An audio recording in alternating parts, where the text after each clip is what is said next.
Hola, Dios te bendiga, espero que estés muy pero muy bien. Bienvenidos a un nuevo video de la serie Leemos la Biblia en un año. Vamos avanzando, estamos en el libro de Romanos y vamos a leer los capítulos 10 y 11 en este que es nuestro desafío diario de leer la Biblia de tapa a tapa en un año, en versión Reina Valera 60 para que ya quede para la posteridad y aquellos que quieran, Dios mediante, también leer la Biblia de tapa a tapa con nosotros. Así que le agradecemos a ustedes, también le agradecemos a nuestro gran Dios y les agradecemos a las editoriales que apoyan la serie Leemos la Biblia en un año. En principio la editorial Holman, teniendo aquí en pantalla el diccionario bíblico conciso Holman, y le estoy leyendo la Biblia de letra super gigante tipografía 16, también de editorial Holman.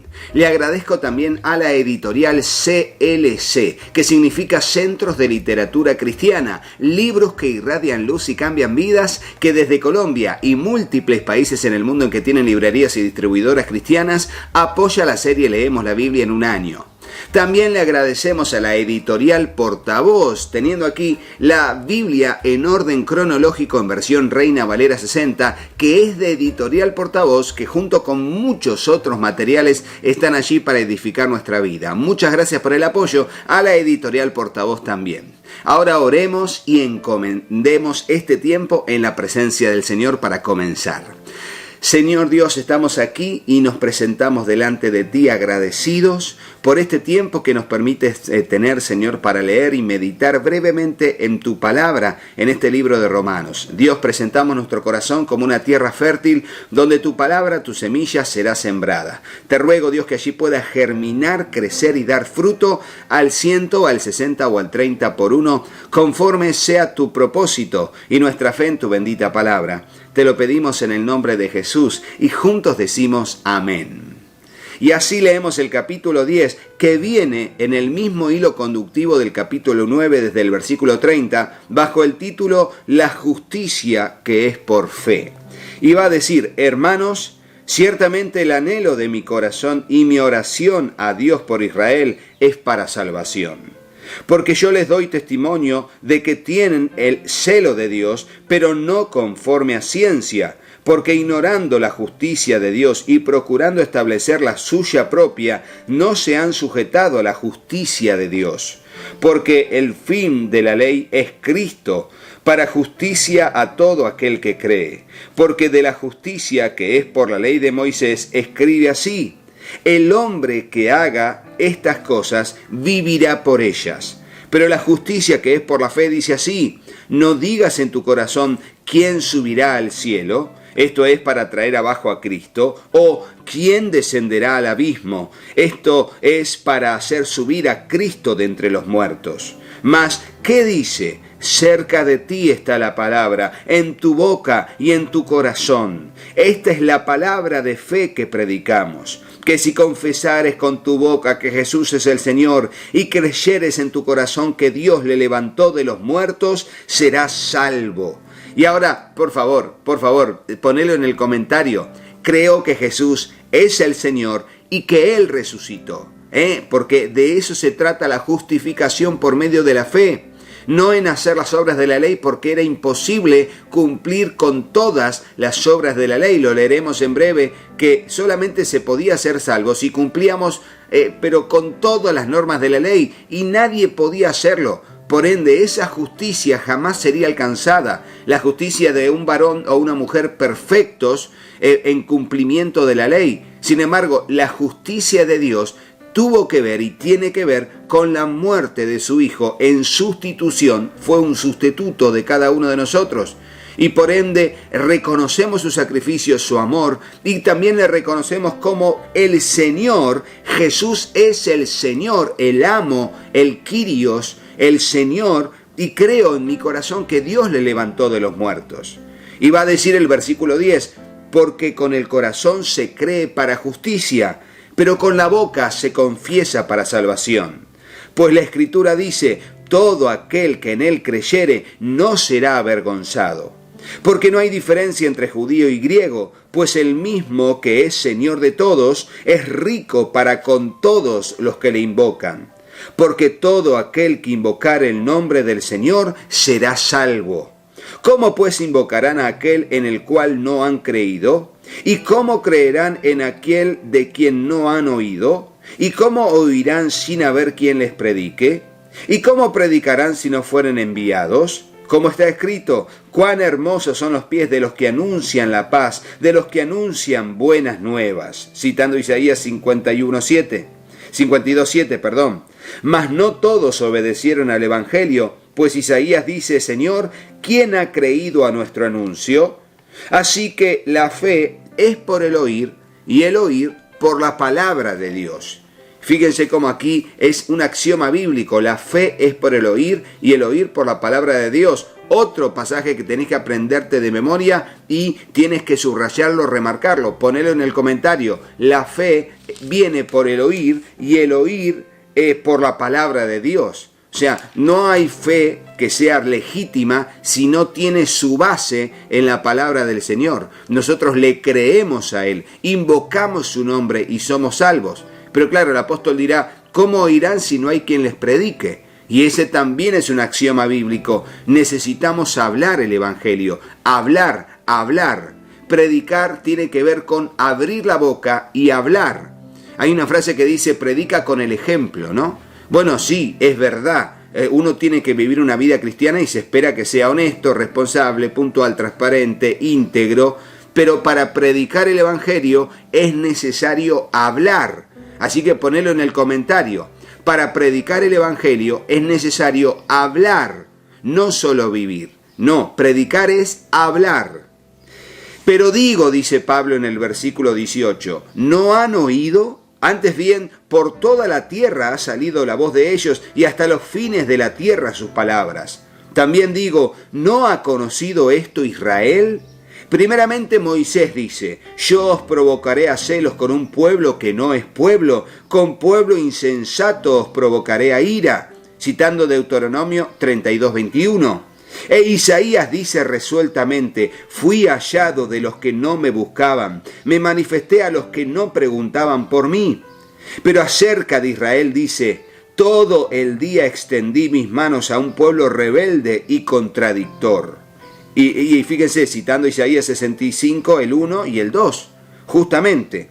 Ahora leeremos el capítulo 11, titulado El remanente de Israel.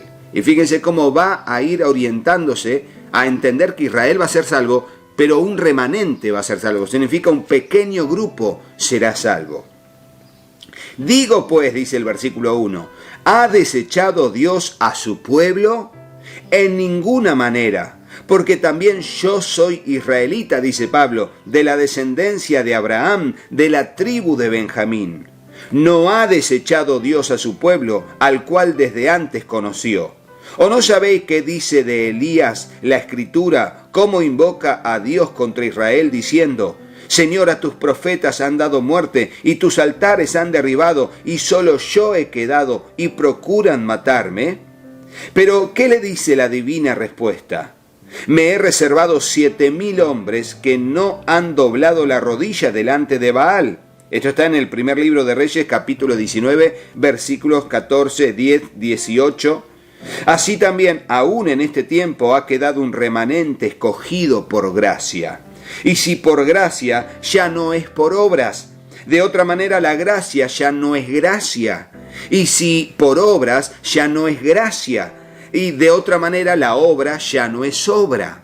O sea, lo que está queriendo decir es que hay que darle la importancia a lo que debe tener importancia. La salvación ya no es por obras, para que nadie se gloríe, lo dirá más adelante el apóstol. Por eso la salvación es por gracia. Gracia significa don inmerecido. Es un regalo de parte de Dios la salvación a todo aquel que cree, pero por supuesto. Y uno dice, bueno, creo solamente y soy salvo. No. Cuando uno cree en el sacrificio de Cristo, debe también implícitamente, dentro de la manifestación del arrepentimiento para perdón de pecados, lo declara a Cristo como Señor de su vida. Por ende, Él es el que manda, nosotros obedecemos. Él es el que enseña, nosotros aprendemos. Él es el que corrige, nosotros somos los que enderezamos nuestro camino en base a su palabra. Por eso, convertirse al Evangelio no es solo aceptar la salvación por medio de la fe, sino es reconocer y vivir cada día el señorío de Cristo en nuestra vida. Dice el versículo 7, ¿qué pues? Lo que buscaba Israel no lo ha alcanzado, pero los escogidos sí lo han alcanzado y los demás fueron endurecidos. Como está escrito, Dios le dio espíritu de estupor, ojos con que no vean y oídos con que no oigan hasta el día de hoy. Y David dice, se ha vuelto su convite en trampa y en red, en tropezadero y en retribución. Se han oscurecido sus ojos para que no vean y agóbiales la espalda para siempre. Allí citando el Salmo 69, ¿no? Y también antes de Deuteronomio 29 e Isaías 29. Fíjense cómo a partir de ahora hablará de la salvación de los gentiles. Dirá de los judíos no fueron desechados, pero Dios se ha guardado un remanente para que sea salvo, aún en este tiempo de la salvación por la gracia de Dios. O sea, después de Jesucristo. Y vos me decís, pero Dios desechó entonces al pueblo de Israel porque eligió a los gentiles. No los desechó. Hizo de los gentiles y de los judíos un solo pueblo que es la iglesia. Pero claro, de los judíos hay un remanente que se salvará. Pero veremos también que de los gentiles, siempre en cantidad de gente, hay un remanente que se va a salvar. No es una multitud de un gran porcentaje en general, donde la totalidad se salva, sino que siempre es un remanente, siempre es un remanente. La salvación de los gentiles, versículo 11, dice así, digo pues, ¿han tropezado los de Israel para que cayesen? En ninguna manera.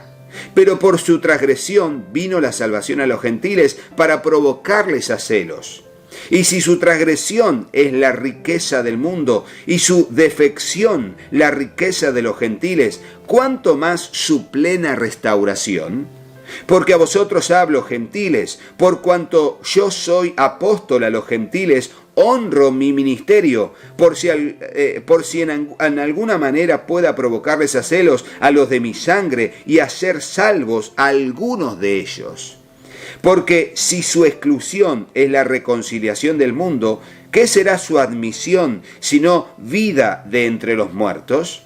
Si las primicias son santas, también lo es la masa restante, y si la raíz es santa, también lo son las ramas. Pues si alguna de las ramas fueron desgajadas, tú, siendo olivo silvestre, has sido injertado en lugar de ellas y has sido hecho participante de la raíz y de la rica savia del olivo. No te jactes contra las ramas, y si te jactas, sabe que no sustentas tú a la raíz, sino la raíz a ti, entendiendo que la salvación viene de los judíos. No puede el creyente gentil menospreciar al judío o al creyente judío que se ha convertido al evangelio, porque la salvación, lo dijo Cristo, viene de los judíos. Cuidado, pues las ramas, dirás, fueron desgajadas para que no fuese injertado. Bien, por su incredulidad fueron desgajadas, pero tú por la fe estás en pie. No te ensoberbezcas, sino teme. No debo ensoberbecerme, sino temer a Dios. Es una palabra difícil, ¿no? Pero quiere decir, no te enorgullezcas en gran manera y entrar en soberbia, sino debo tener temor de Dios. Ponelo en el comentario, así es más fácil. Poné, no debo caer en el pecado de la soberbia, sino debo temer a Dios. Ponelo en el comentario y seguimos. Porque si Dios no perdonó a las ramas naturales, a ti tampoco te perdonará. Las ramas naturales, o el olivo, es justamente la tierra de Israel, el pueblo de Israel, que recibió la ley, que recibió las promesas, y que luego mandó matar al mismo Señor Jesús en la cruz bajo el mando de los romanos. Pero le está diciendo, fuiste injertado a las promesas de Israel, y ahora Él formó de los judíos y de los gentiles una sola iglesia. Y sigue diciendo, porque si Dios no perdonó las ramas naturales, a ti tampoco te perdonará, que está hablando de los gentiles. Mira pues la bondad y la severidad de Dios, la severidad ciertamente con los que cayeron, pero la bondad para contigo, si permaneces en esa bondad, pues de otra manera tú también serás cortado. Para aquellos que dicen, bueno, al final la salvación se pierde o no se pierde. Bueno, recordemos, la salvación de parte de Dios, Él quiere salvar a la humanidad y eso no se pierde. Dios quiere salvar a la humanidad, no se va a arrepentir de eso porque Él ofrece vida eterna a todos. Pero aquellos que no permanecen en esa bondad que Dios da, en esa compasión que Dios da, en el camino recto y justo, en la salvación que tenemos que cuidar con temor y temblor, bueno, tranquilamente también podemos ser cortados. Y la salvación por parte del menosprecio humano puede dejarnos fuera de esa salvación. No porque Dios haga que se pierda la salvación, sino que cada uno con las decisiones que toma entra o sale del reino de los cielos, y eso es así. Y aun ellos, si no permanecieren en incredulidad, serán injertados, pues poderoso es Dios para volverlos a injertar. Hablando de aquellos que fueron sacados por su incredulidad, pero si se arrepienten, Dios los puede volver a injertar en el reino de los cielos. Porque si tú fuiste cortado del que por naturaleza es olivo silvestre, y contra naturaleza fuiste injertado en el buen olivo, ¿cuánto más estos, que son ramas naturales, serán injertados en su propio olivo? Que tiene que ver con judíos que se apartaron del camino de la gracia, o lo rechazaron, pero luego se vuelven en sí y vuelven a ser parte del reino de los cielos a través de la fe en Jesucristo. Bueno, de eso se trata. Y por ende, ahora va a hablar de la restauración de Israel como una promesa dada por Dios. Porque no quiero, hermanos, versículo 25, que ignoréis este misterio, para que no seáis arrogantes en cuanto a vosotros mismos, que ha acontecido a Israel endurecimiento en parte, hasta que haya entrado la plenitud de los gentiles. Y luego todo Israel será salvo, como está escrito, vendrá de Sión el libertador, que apartará de Jacob la impiedad, y este será mi pacto con ellos, cuando yo quite sus pecados. Hablando de una promesa dicha y dada a Israel, aplicable a los últimos tiempos, donde el remanente que haya en ese tiempo, todo Israel de ese remanente va a ser salvo. Así que en cuanto al Evangelio, son enemigos por causa de vosotros, pero en cuanto a la elección, son amados por causa de los padres, por aquellos que recibieron las promesas. Porque irrevocables son los dones y el llamamiento de Dios. Fíjense, irrevocables son los dones y el llamamiento de Dios. Pues como vosotros también en otro tiempo erais desobedientes a Dios, pero ahora habéis alcanzado misericordia por la desobediencia de ellos, así también estos ahora han sido desobedientes, para que por la misericordia concedida a vosotros, ellos también alcancen misericordia. Porque Dios sujetó a todos en desobediencia para tener misericordia de todos. Oh profundidades de las riquezas de la sabiduría y de la ciencia de Dios. Cuán insondables son sus juicios e inescrutables sus caminos. Porque ¿quién entendió la mente del Señor? ¿O quién fue su consejero? ¿O quién le dio a él primero para que le fuese recompensado? Porque de él y por él y para él son todas las cosas. A él sea la gloria por los siglos. Amén. Tremendo, tremendo. Y de hecho, ponelo en el comentario porque está buenísimo. El versículo 36. Porque de él y por él y para él son todas las cosas. O sea, él es el dueño, él es la causa y él es el beneficiario. ¿Escuchaste eso? Él es el dueño, de él son todas las cosas, él es la causa, por él es que todo existe, y él es el beneficiario. Para él son todas las cosas. Tremendo. Eso habla de la soberanía de Dios. Y así terminamos este video en particular del capítulo 10 y el capítulo 11. Siempre agradeciéndoles a ustedes, a nuestro gran Dios por su providencia de salud y también a la editorial Holman que apoya la serie Leemos la Biblia en un año, teniendo aquí el diccionario bíblico conciso Holman y estando leyendo la Biblia de letras super gigante tipografía 16 de editorial Holman. Así también le agradecemos a la editorial CLC, que significa Centros de Literatura Cristiana, libros que irradian luz y cambian vidas, que desde Colombia y múltiples países en el mundo que tienen librerías y distribuidoras cristianas, apoya la serie Leemos la Biblia en un año. También agradecemos a la editorial Portavoz, teniendo aquí uno de sus materiales entre tantos otros que es la Biblia en orden cronológico. Así de esa manera les mostramos un material entre muchos que tiene la editorial Portavoz para edificar nuestra vida. Y le agradecemos pues, sobre todo también el apoyo a la serie Leemos la Biblia en un año. Y será hasta el próximo video, pero no te vayas de este sin hacerle caso a mis hijos. Hola, yo soy Katy. Si te gustó el video, ponle me gusta y déjanos un comentario. Hola, yo soy Juanpi. Suscríbete al canal y activa la campanita. Y acordate de compartirlo con tus amigos. ¡Que Dios los bendiga muchísimo! Y hasta el próximo video. ¡Chao, chao!